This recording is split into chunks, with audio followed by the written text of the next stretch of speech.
Welcome to part two of my conversation with Natasha Venter of Angelic Clarifications.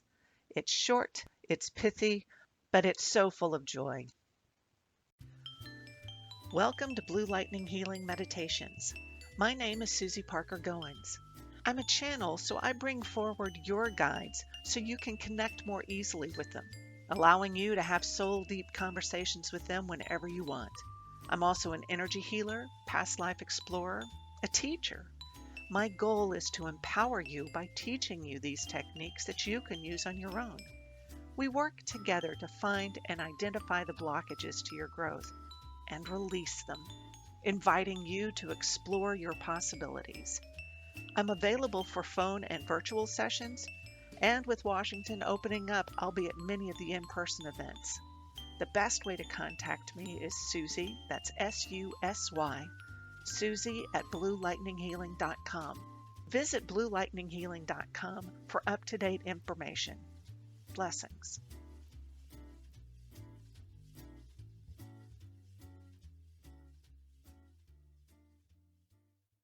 Okay, so welcome back.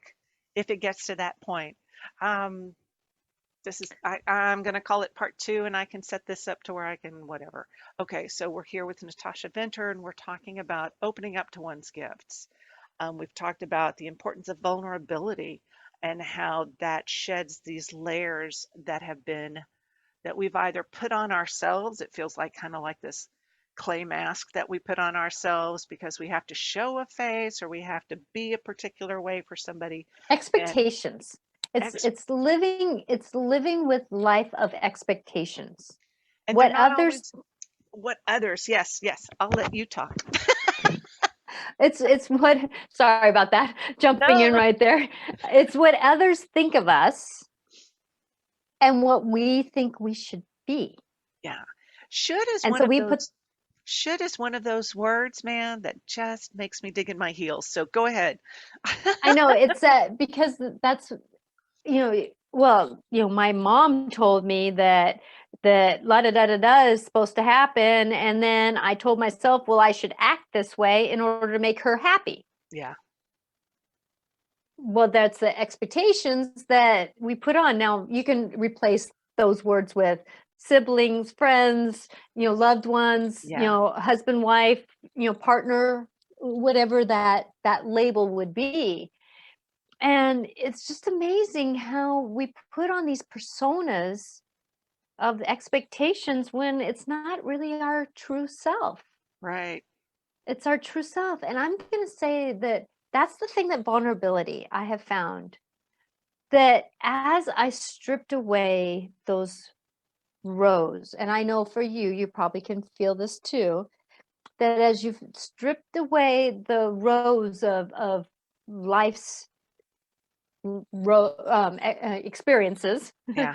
you know, that as we strip them away, and it's not like, I think the difference is this, that I always say that there's two roads. You can take the experience from that situation and to put in your knowledge, or you can go the low road and to keep it as a story.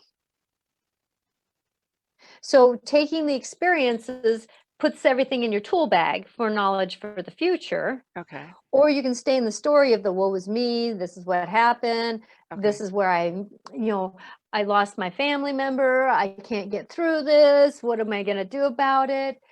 Your experience would say, crap, I lost my family member, but it sure shook me up, and I'm kind of grateful for that. Okay. I It's that experience to move through. It doesn't take away the pain and the ache.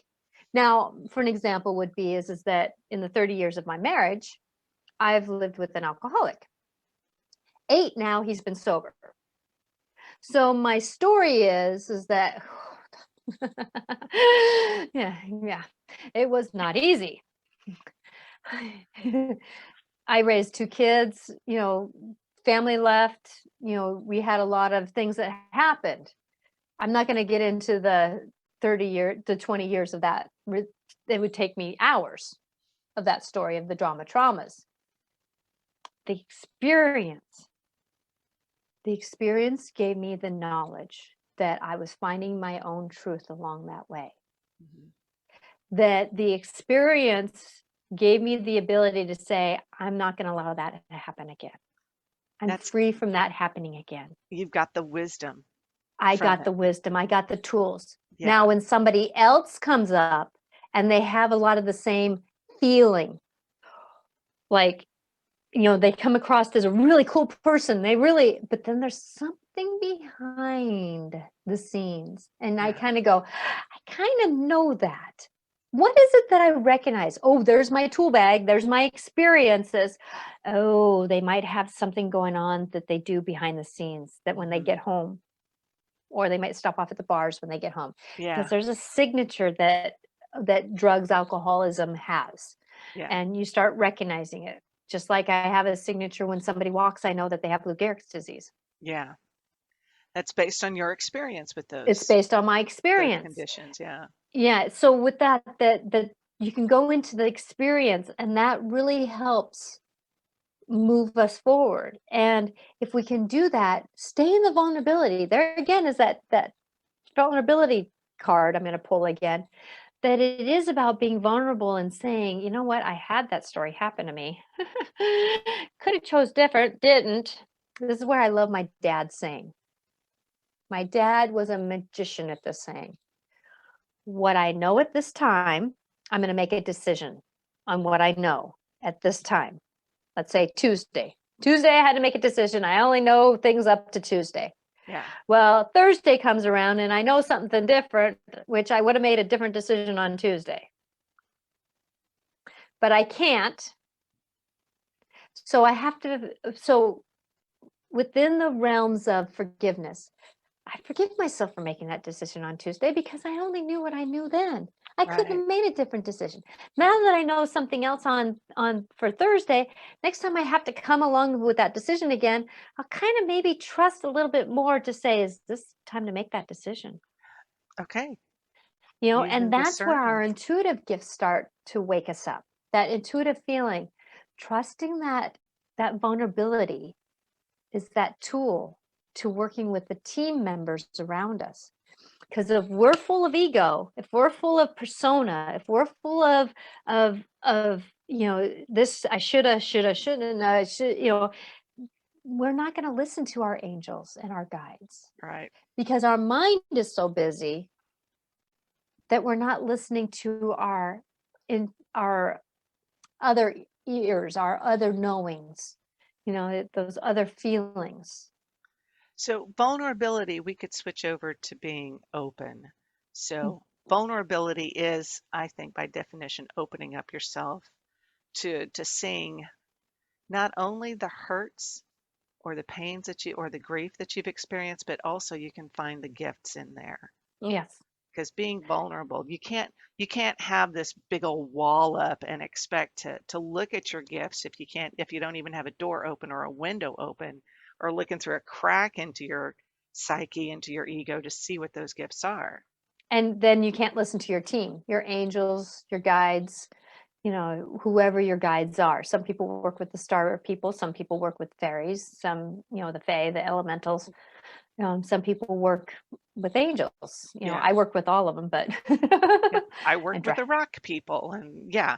So I it does then tag, yeah. yeah, it doesn't matter who you're working with, but taking the time to open up to inviting them in and then discerning if it is for your highest and best or in divine alignment, Mhm. and then trusting what you hear. Um, you know, go ahead. Well, and that's kind of like going back to the time when I was taking care of my mom. There's decisions that I made taking care of my mom 20 some odd years ago that I probably wouldn't have made today. But then with those snapshots of making those decisions, I was going nights without sleep. I was drained because everybody needed something from me. Hmm. And I was having to make core decisions for somebody else's life. And if I looked back 2 years later, I would say, God, I wish I would have made that. Oh, wait a minute. I'm not as tired, not so wrung out. not everybody's asking of something of me right now. So I have a different perception for that moment. So I have to put myself back in that moment and go, yeah, couldn't have done better. Really Yeah. couldn't have done better. Actually, I Yeah. did the best I could in that moment. Exactly. And so, Exactly. And that's where forgiveness comes in. Self-forgiveness comes in. It's like you look at it and you say, okay, with that distance, with that greater perception of having that distance, it's in the past. If you go along with that and saying, yeah, that was the best you could do, and reclaiming your energy from that. exactly. But sometimes that takes that vulnerability and that moment of just saying, oh yeah, you know. And sometimes that's what I tell people when I'm working with them. Sometimes our emotion is just and we got to talk to to be able to get moving. It's just one of those things that we, working through what we're doing. And, vulnerability, perception is another one. Perception. When we really look at what things are happening, instead of just our 3D, instead of being the horse with the blinders on, with the cart Yeah. being Yeah. led by the owner, take the blinders off and really see what's around us. There's a whole lot more. Our universe talks to us with songs on our radio. They talk to us with commercials, billboards driving down the road, Yeah. people who are driving next to us, conversations we meet up with in grocery stores or in other stores.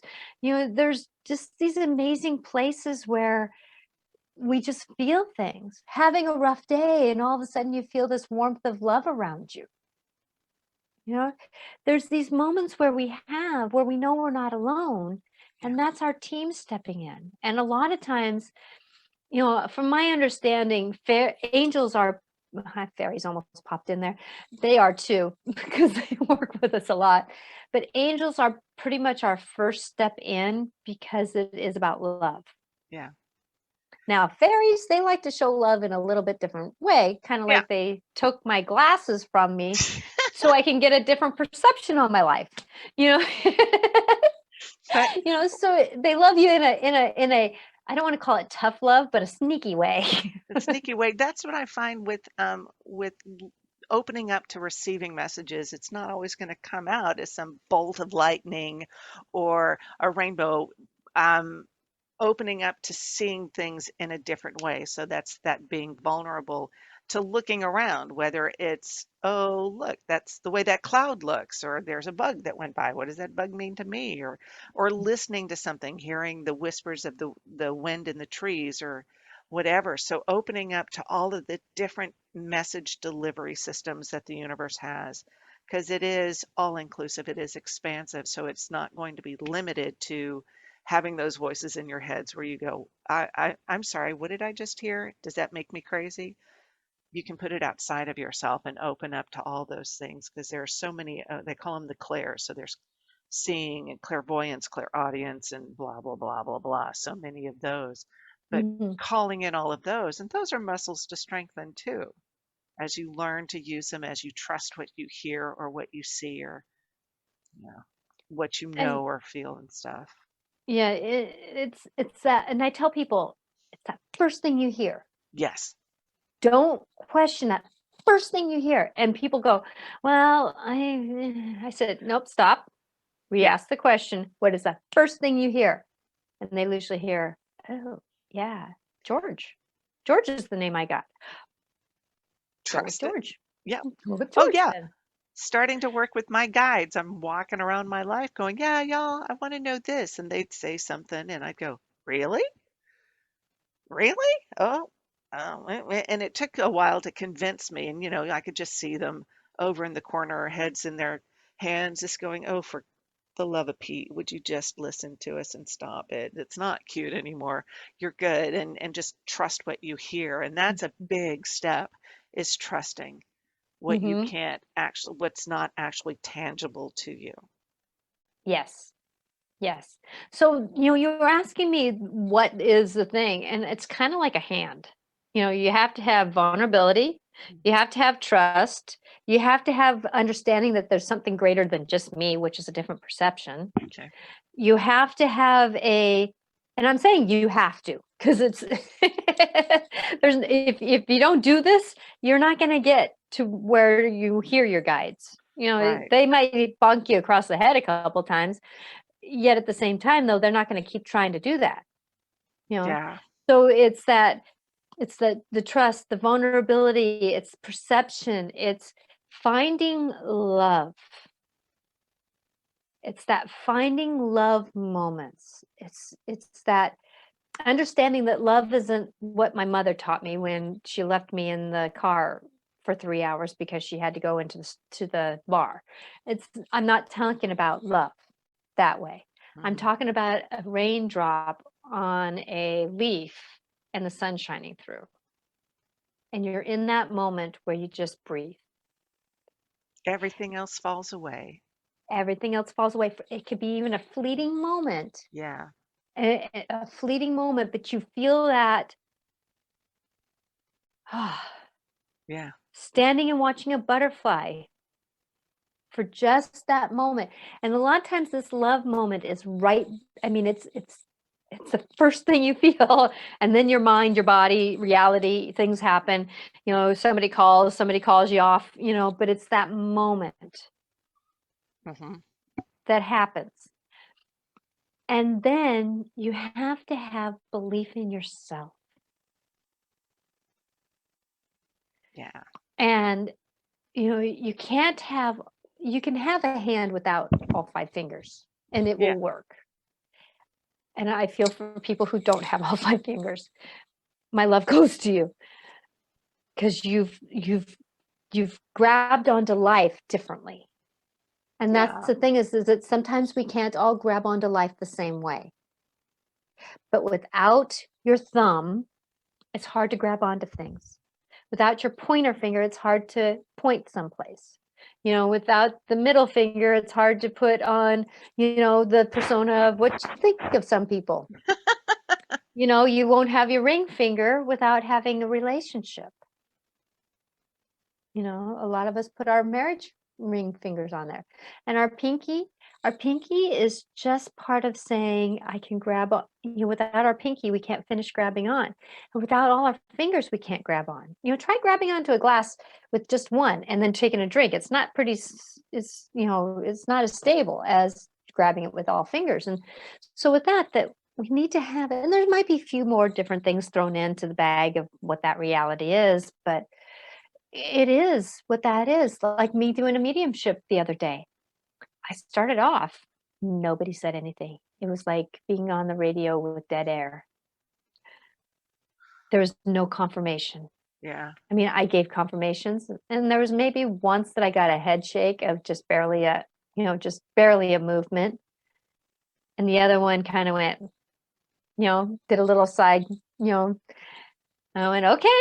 And I just had to trust, be vulnerable, understand that I had to trust myself, trust the universe, trust the team, the person who was saying these things, that I was going to say something that would hit, tap the truth, and understand that my truth was going to be what I understood it to be.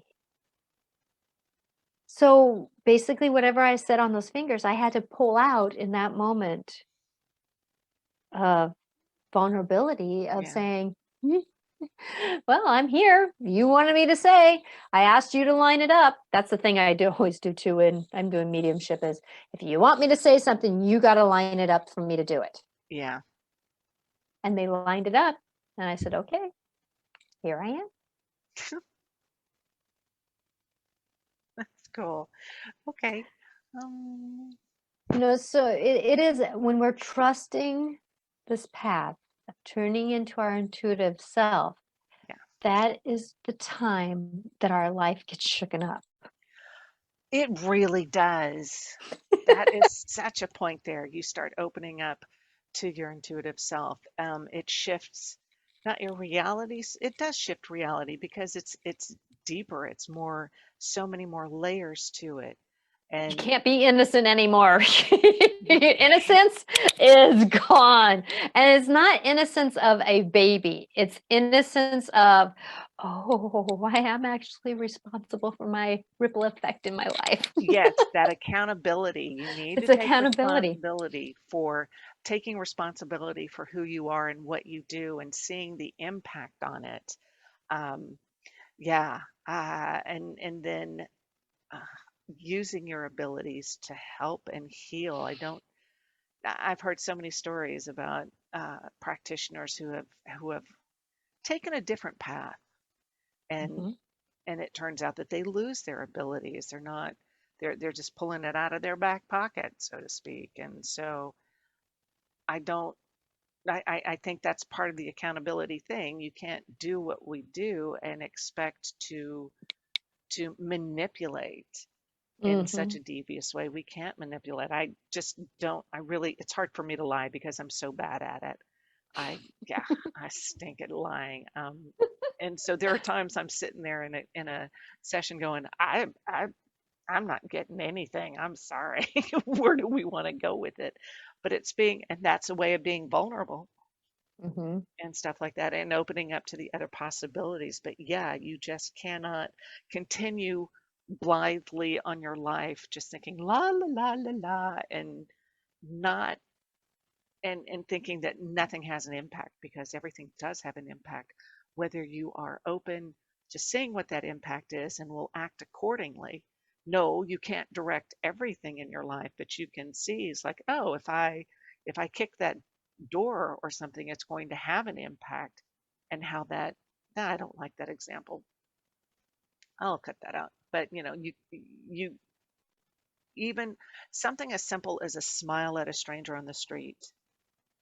I use that one frequently. That can impact them beyond anything you could possibly imagine. I feel better for smiling all the time. Hmm. So I know it helps me, but maybe it helps that other person. A passing hello, somebody just knowing they've been seen Exactly. I and always, acknowledged. yeah, I say a lot of times, especially when I'm on service calls, I hope the rest of your day and the rest of your week, people treat you how you treated me. Yeah. And many times, or I say, thank you for your grace with me. You were amazing. Yes. And that statement, well, I hope that people treat you exactly how you treated me. Well, they weren't the most kindest. That's a mirror effect. Yeah. And it's not meant in bad intention.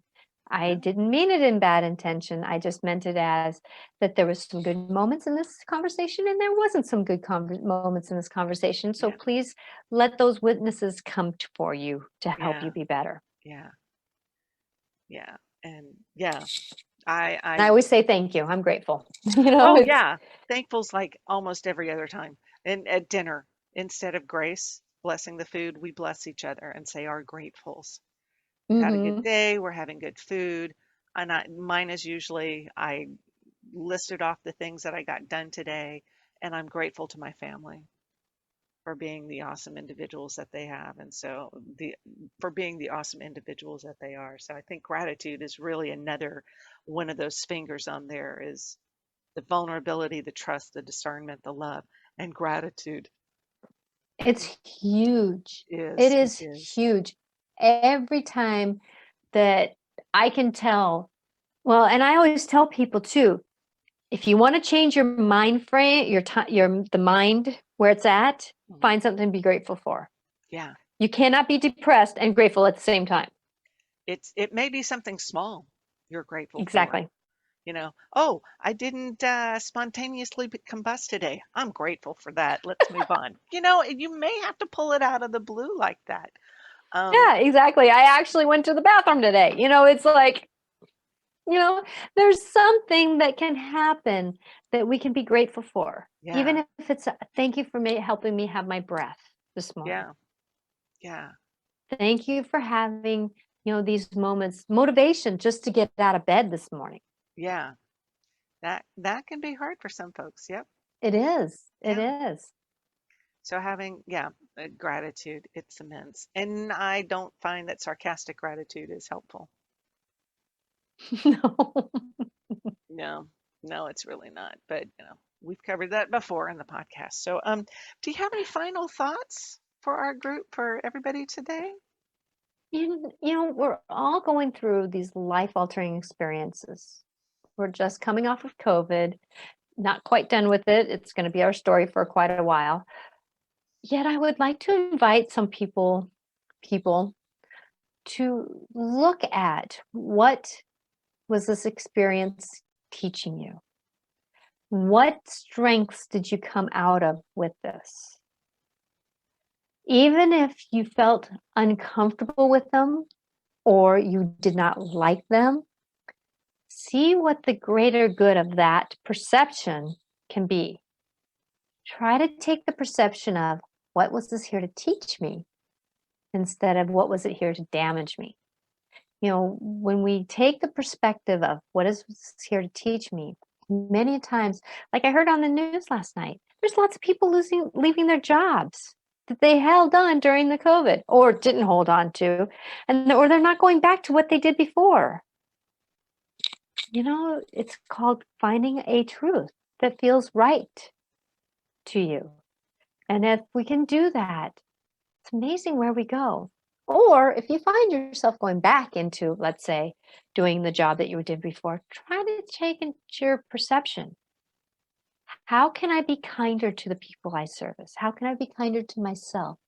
How can I find my life purpose in this moment? And I can tell you, a lot of times to find your life purpose is to be, capital B, capital E. Be in the moment, be in love, be in the moment of grace, be in the moment of sometimes anger, frustration. Just be, but see the purpose of it, see the perspective of it. Many times you can walk forward through that. And if you'd like any help doing that, I know Susie would be grateful to be able to help you, and I, Natasha Venter at angelicclarifications.com. Excellent. Thank you so much, Natasha. Oh, I I'm love excited. having this time. I love having this time. I got to I got to talk to Grace Starr, who did who did an event here, and we talked for like 4 hours. So we're clocking in three. I'm good. Or 2 hours. This is great. Not that I have to ask people to interview with me in order to get time with them, but I'm very grateful that you came and that you shared yourself and your light and your wisdom and all the love that you embody. Thank you so much. You can find Natasha again at Angelic Clarifications. That's Mm-hmm. plural, right? Yes. AngelicClarifications.com. And the email address, I'm going to have all of these links in the description box, So whatever. my email is Natasha at angelicclarifications.com. Perfect. Perfect. And this is Susie Parker Goins of Blue Lightning Healing and Blue Lightning Healing Meditations. Until next time, blessings, y'all.